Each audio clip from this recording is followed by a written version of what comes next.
Ada Bapak Eki. Kenapa nih Pak? Gimana tagline-nya? Hai guys, halo kawan-kawan yang suka ngegas. Gimana YouTube karir? Pandemi gini ya. Goyah ya. Goyah. Tapi kan di luar YouTube Anda kan kerja. Jadi apa nih kalau boleh tahu nih kerjanya? Di penjaga apotek lah. Hah? Penjaga apotek lah. Penjaga apotek lah ya, bahasa kerennya. Dari menjaga apotek ini Pak, Bapak tapi ketika saya bertualang setiap kali Anda tidak ada aja segelintir minoritas yang bertanya, kenapa Eki tidak ikut? Sampai dalam hati saya mikir, ya kenapa harus ikut? Apa gunanya Eki ikut? Ya, apa nggak ada gunanya juga? Tapi karena saya kasihan atas permintaan netizen, akhirnya ke Ciremai. Kebetulan juga ada waktu luang ya. Jadi bisa ikut dalam atap negeri kali ini. Nanti ikut lagi suatu saat. Oke, jadi tips untuk kawan-kawan yang ingin bekerja sembari mendaki? Ya pilihlah kerjaan yang bisa Terima kasih. fleksibel jadwalnya. Ayo. Jadi kalaupun kita ingin jalan-jalan, ya kita juga bisa menyesuaikan waktunya, itu mudah. Tapi ya namanya juga kerja di orang Pak, Pasti nggak enak. pasti ada remnya gitu. Makanya tadinya kan tahun ini saya mau cabut bikin usaha sendiri kan. Cuma karena pandemi Pergerakan terbatas jadi nggak enak kerja sekarang. ya Halo enak-enak bosnya aja. Eki. ya enak-enak Bosnya aja, cuma Eki. nggak bisa bebas dong, nggak bisa bebas maksudnya. Oke, ini saya mau protes, mau saya siarkan. Siarkan aja, nggak apa-apa, nggak akan nongkrong kok. Oke lah, semoga sukses terus ya. Ya sih, mantap. Dan kita doakan semoga kawan-kawan tidak perlu ada yang bertanya lagi Eki kenapa nggak ikut, karena kerja. Kerja. Ini Pak ada pertanyaan Pak. Oh, masih direkam? Dari bapak-bapak. Bawa mana? Bapak-bapak. Bawa mana? Dari bapak-bapak. Hah? Dari bapak-bapak. Anjing. Kan bapak udah bapak-bapak nih. Minuman apa yang sekarang gigit? Tikus. Salah. Apa dong? Energen. Kenapa? Minum makanan bergigi. Nggak lucu ya? Ngomong lucuan saya nih. Kenapa? Kenapa nyamuk suaranya Kenapa? Karena ya nyamuk. Salah, lu nggak kreatif. Karena minumnya darah. Coba minumnya bensin.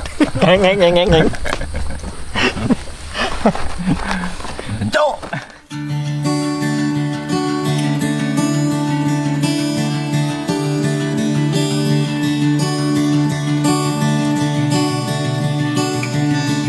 Selepas melahap santap siang yang lagi-lagi dibuat oleh Chef Arsal pakai P, kami kembali mendaki.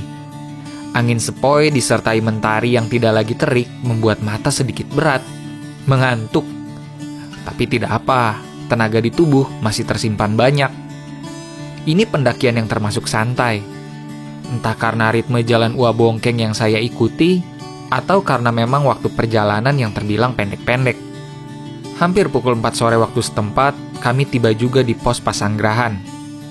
Di pos inilah kami akan mendirikan tenda. Oke kawan-kawan, jadi kita akan stay di Pasanggerahan hari ini. Besok kita akan summit attack. Dan lucunya di sini tuh udah dibagi coupling per coupling gitu. Jadi ternyata ketika kita registrasi udah dijatahin, ada yang dapat coupling berapa. Dan ya jadi kayak komplek perumahan ya. Mungkin karena saking disiplinnya ya. Semoga malam ini angin tidak besar. Semoga besok juga ketika kita summit tidak ada angin ribut. Karena tadi juga ada pendaki yang baru turun, katanya badai di atas. Angin baru diomongin gede. Semoga besok lancar lah. Beres membangun tenda, kami berbincang mesra hingga tanpa terasa malam tiba. Kang Boy sebenarnya sudah berkoordinasi dengan kami semua untuk memberi kejutan ulang tahun pada Ua Bongkeng pukul 12 malam ini. Begitu niatnya sampai anak Kang Boy, Sekar, datang malam-malam bersama tim penyusul membawa kue untuk Ua Bongkeng. Tapi rencana tinggal rencana, kami semua ketiduran. Ada.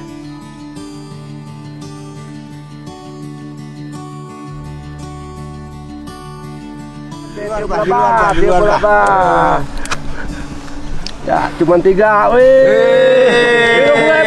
Siapa?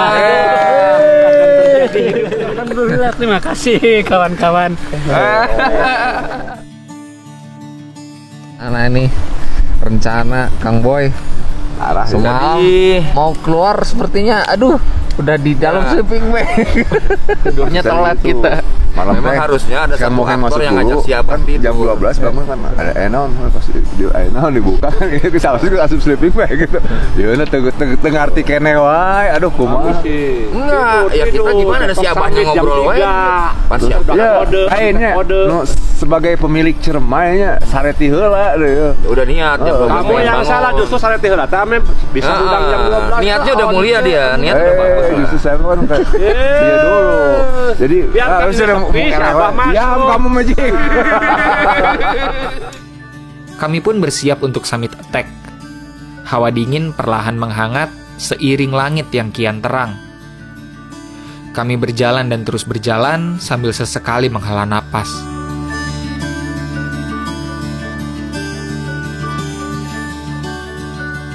Tampaknya suhu tubuh udah mulai panas. Sudah terbiasa dengan langkahnya, jadi jaket harus dilepas. Kalau nggak malah basah di dalam. Pasal nggak mau buka jaket dulu? Nanti aja. Siap. Wah, berarti batas pendaki batas ngecamp sebenarnya pesanggerahan yang bawah kita yang ada kapling-kapling itu. Betul. Jadi kalau ada tenda-tenda seperti ini ada ilegal, pelanggaran. Ini mungkin dilarang juga karena lawang angin ya, Bah ya? Satu itu kan medan terbuka dari atas gunung tuh angin gunung ya. Angin gunung. Oh iya. Ya. Jadi tidak disarankan juga ya. Disarankan. Kalau seandainya kita bermulan di sini dengan angin yang besar seperti kemarin, Ini masih angin. Bahaya. Tidak aman.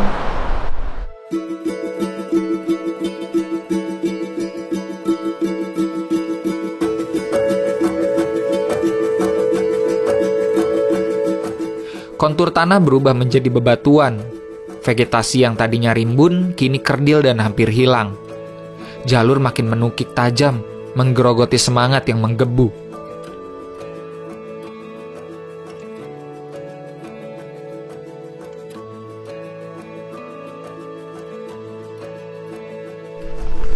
Wah, jadi sekalian milad yang ke-70 berarti bener ya? Iya. Atau Padang Arang itu? Betul memang. 17 kali, Wak. Harusnya serasanya 17. Dan harus dirasakan 17.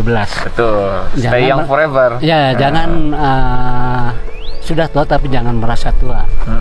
Harus tua. Kalau memikirkan rasa tua, mindset jadi malas nanti ya. Mindset lagi malas, bahagia tidak ada karena pemikiran menjelang. Jangan terlalu dipikirin ya. Jangan terlalu dipikirin. Karena setiap manusia juga ada waktunya. Ada waktunya. Lebih baik manfaatkan waktu sebaik mungkin ya, Wak. Sebaik mungkin. Selama kita masih mampu untuk bergerak, berjalan dan sebagainya lah, untuk bekerja gitu. Lakukan. Wah, ini juga selain milad, ini juga perayaan 50 tahun seorang berkiprah di dunia pendakian. Wah, luar dari biasa. Berarti perayaannya. Mantap. Nah, Wah, saya sempat dengar tuh kan sempat dulu merokok lama juga ya, Wah. Ya, sama saya juga dulu ngerokok. Terus ada keinginan hidup sehat karena ingin tetap berjalan. Nah, terus juga merasa karena masih merasa berguna untuk generasi sekarang. Oh iya, betul. Itu gimana sih, Wak? Bisa jelasin, Wak? Ya, karena ya kenyataannya begitulah. Ternyata teman-teman masih mengharapkan aku misalnya khususnya di kelompok masalah pecinta alaman ya, ke pecinta alaman. Mereka kadang-kadang mengundang aku untuk pembicara atau pada saat-saat pendidikan dasarnya mereka mengundang untuk menjadi instruktur dan lain sebagainya lah. Di situ aku berpikiran bahwa wah aku kayaknya harus ya sehat lah untuk bisa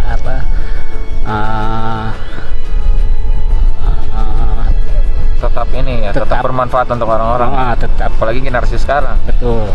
Wah, ada pesan terakhir untuk kawan-kawan generasi muda, para pendaki yang sekarang sedang menggiati kegiatan alam? Ya, pada dasarnya buat teman-teman yang ingin memulai melakukan kegiatan mendaki gunung, kalau bisa dan mungkin ya, dan kalau saya sih berharap bekali dululah dirimu dengan masalah teknik hidup dalam terbuka. Ya, tidak harus mengikuti perhimpunan atau diksar keorganisasian, tapi kita juga bisa membuka buku-buku yang berkaitan dengan kegiatan teknik hidup dalam terbuka ini. Apalagi Google sudah sekarang sudah banyak ya. Mantap. Dan lain sebagainya. Oke, tetap bertanggung jawab, tetap menjadi pendaki yang wawas diri. Ya. Salam lestari. Salam lestari. Salam hijau Indonesia.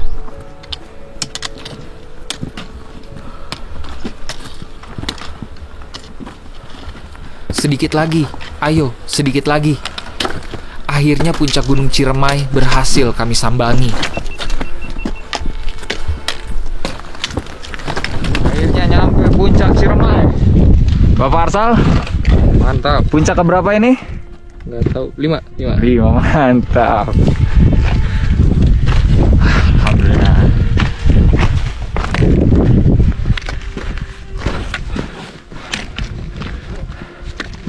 Luar biasa, indah sekali. Alhamdulillah ya Bang. Seumur ini aku masih mampu untuk melakukan penyebaran ke puncakku ya Allah. Terima kasih.